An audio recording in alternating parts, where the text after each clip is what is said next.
4 hours and 3 minutes ago, Michael Jackson died at the age of 50. The world-famous entertainer, certainly as famous as anyone else in entertainment on the planet. And that has been true for most of the last 30 years, minimally.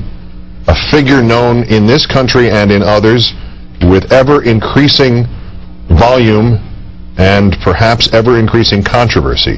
From 1969 till this day, Michael Jackson died this afternoon after cardiac arrest in Los Angeles.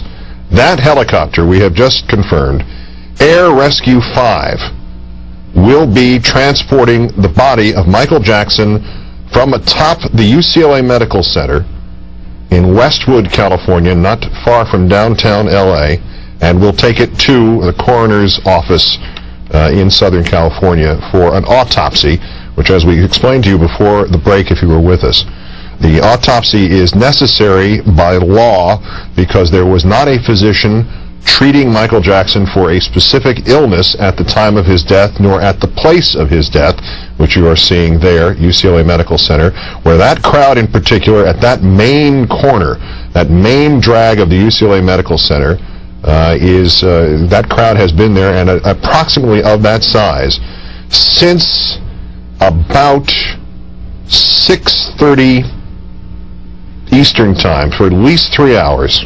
That crowd has been there. There's the helicopter, the Sheriff's Department, LA Sheriff's Department, Rescue 5.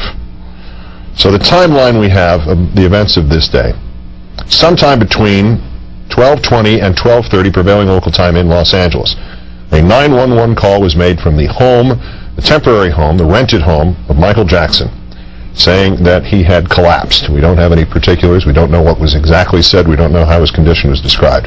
We do know that by the time paramedics got there, they were told he was not breathing, and they could see rather quickly that this was the case. Attempts at resuscitation were made on the scene, and probably by about 12:45 or so, the decision at the latest, 12:45, the decision was made, maybe a little later than that, to get him to the nearest medical facility, the UCLA hospital, that vast medical center, and he was transported there by ambulance. We've seen videotape of that. It probably took, at the maximum, 10 minutes, less than that more likely, a 5-6 minute trip or so.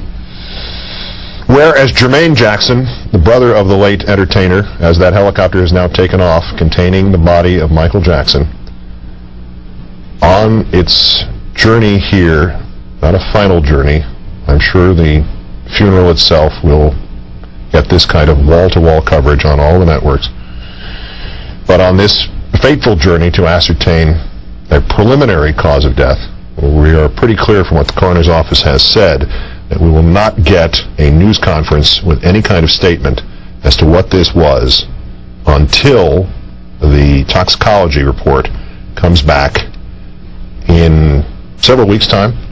We heard Brian Oxman describing himself as a family friend, an attorney who dipped in and out of the trials of Michael Jackson, say he had been concerned for some time about the singer's use of prescription medications. We'll put it those terms. He said it a little more strongly, but I'd rather hear tape of him saying it than try to describe his tone of voice. The body is being transferred now to Mission Road in Los Angeles, which is where the LA County Coroner's Office is. An autopsy is expected to be done tomorrow to make sure there is no immediate evidence, I assume, of foul play or contagion. The Coroner's Office autopsy being done, per the statement of a spokesman named Craig Harvey, being done because, as I mentioned, there was no physician treating him for any kind of specific condition. And thus, at UCLA, when he died at 2:26 p.m. Pacific time, there was no one there able to sign off on a death certificate, and thus it falls to the jurisdiction of the coroner's office. And then the body will be released to the family after the autopsy is complete. No news conference scheduled. We heard earlier that there would be one tomorrow from the coroner's office. Evidently that's not to be the case.